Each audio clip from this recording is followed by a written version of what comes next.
प्रधानमंत्री नरेंद्र मोदी के पहुंचने के बाद जो उत्सुकता है भारतीय मूल के लोगों में वो आपने देखी और अब दिखाई दे रही है, गूंज सुनाई दे रही है। तस्वीरें अपने आप में सब कुछ बयां कर रही हैं, ज्यादा कुछ कहने की जरूरत नहीं है। आगे बढ़ेंगे। आगे बढ़ते हुए जो अगली बड़ी खबर है टीम इंडिया से जुड़ी हुई है। क्रिकेटर रविंद्र जडेजा पर सबसे बड़ी खबर सामने आ रही है। रविंद्र जडेजा ने रिटायरमेंट पर चुप्पी तोड़ी है। इंटरनेशनल क्रिकेट से संन्यास नहीं लेंगे रविंद्र जडेजा। सोशल मीडिया पर शेयर की इंस्टा स्टोरी। फैन से अफवाहों पर ध्यान न देने की गुजारिश की गई है। फैन से कहा गया है अफवाहों पर ध्यान मत दीजिए। क्रिकेटर रविंद्र जडेजा पर इस वक्त सबसे बड़ी खबर सामने आ रही है। रिटायरमेंट को लेकर चुप्पी तोड़ी है और इंटरनेशनल क्रिकेट से संन्यास नहीं लेने की बात रविंद्र जडेजा ने कही है। सोशल मीडिया पर इंस्टा स्टोरी शेयर करते हुए कहा है, फैंस से कहा है कि आप अफवाहों पर ध्यान मत दीजिए, क्योंकि कुछ खबरें ऐसी निकलकर सामने आ रही थी रविंद्र जडेजा के संन्यास से जुड़ी हुई, जिस पर रविंद्र जडेजा ने चुप्पी तोड़ी है और ये ठीक चैंपियंस ट्रॉफी के खत्म होने के बाद में हुआ है।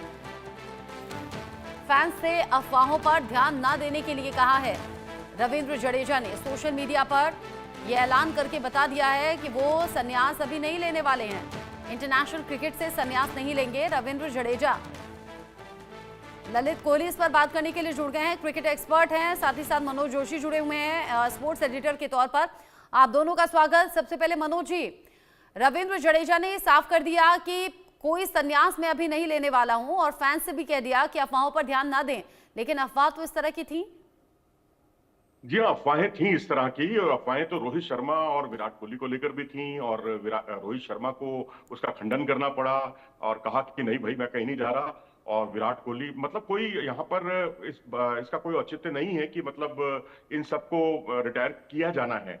दरअसल होता यह है कि जब आप 36-37 के को पार कर जाते हैं या इस उम्र में होते हैं, तो फिर आकलन ये किया जाता है कि जो अगला वर्ल्ड कप आना है उसमें वो 2027 का, तो 2027 तक आपकी उम्र कितनी होगी। तो जब आप 38-39 साल के हो जाएंगे तो क्या आप यंगस्टर को compete कर पाएंगे? मैं तो समझता हूं कि अगर आपका फिटनेस लेवल ठीक है, अगर आपके रिफ्लेक्सेस ठीक हैं, और अगर आप यंगस्टर को compete करने की आप में क्षमता है, तो फिर मेरे ख्याल से इन्हीं खिलाड़ियों पर भरोसा किया जाना चाहिए, क्योंकि इन्होंने रिजल्ट दिए हैं। अब आप देखिए ना, 19 साल से हमें आईसीसी की ट्रॉफी नहीं मिली थी। 1983 में जब हमने वर्ल्ड कप जीता तो उसके तुरंत उसके करीब 2002 में जाकर हमें जो है ज्वाइंटली हमने चैंपियंस ट्रॉफी उठाई थी। यानी 19 साल तक कोई आईसीसी ट्रॉफी नहीं मिली, और अब 8 महीने में आपको दो आईसीसी ट्रॉफी मिल गई, जिसमें विराट कोहली का बहुत बड़ा योगदान, रोहित का योगदान, और जडेजा ने भी अपनी तरफ से कंट्रीब्यूट किया है निश्चित तौर पर।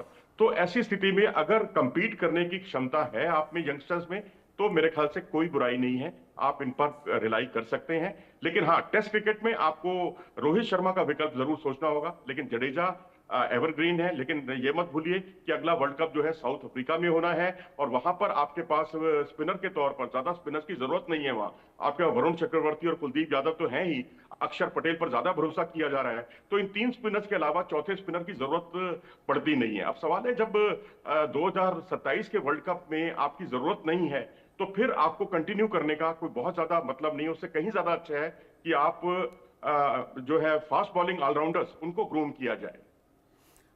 जिस तरीके से आपने अपना पूरा थॉट इस पर बता दिया कि क्या कुछ इसके पीछे सोच रही होगी और क्या वो सिचुएशंस बनी और कैसे 8 महीने के भीतर 2 ट्रॉफी आईसीसी की टीम इंडिया ने अपने नाम की है, ये बेहतरीन प्रदर्शन को दिखाता और बताता है।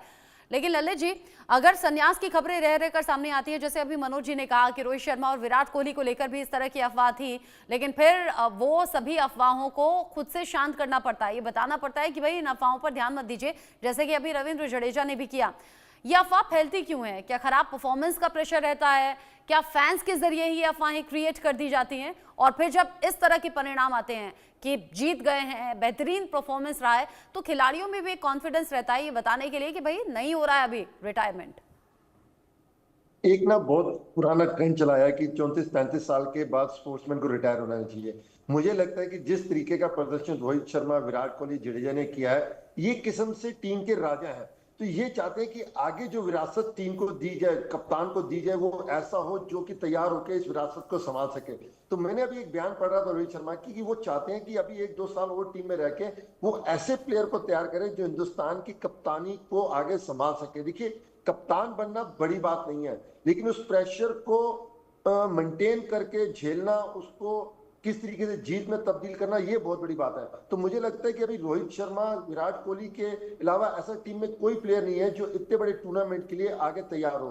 तो मुझे लगता है एज सिर्फ एक नंबर है, बाकी कुछ नहीं है। जैसे मनोज जी ने कहा, अगर आपकी फिटनेस अच्छी है तो आप एक बैट्समैन के तौर पे 39-40 साल तक भी खेल सकते हैं, जैसे सचिन तेंदुलकर ने भी खेला। अगर एज नंबर नहीं है तो आप देखिए अमिताभ बच्चन आज तक काम कर रहे हैं, जबकि उनके साथ की उम्र के लोग रिटायर हो गए हैं या घर बैठे हुए हैं। तो मुझे लगता है अगर आपका फिटनेस लेवल अच्छा है, आप चुस्त तंदुरुस्त हैं, तो आप इस मकाम को और आगे बढ़ाइए। और जहां तक रही कप्तानी की बात और फिटनेस की बात, देखिए मैं अभी भी रोहित शर्मा और विराट कोहली की बात से सहमत हूं कि इस विरासत को संभालने के लिए बहुत मजबूत कंधे चाहिए। और अभी फिलहाल इंडियन टीम में ओडीआई टीम को संभालने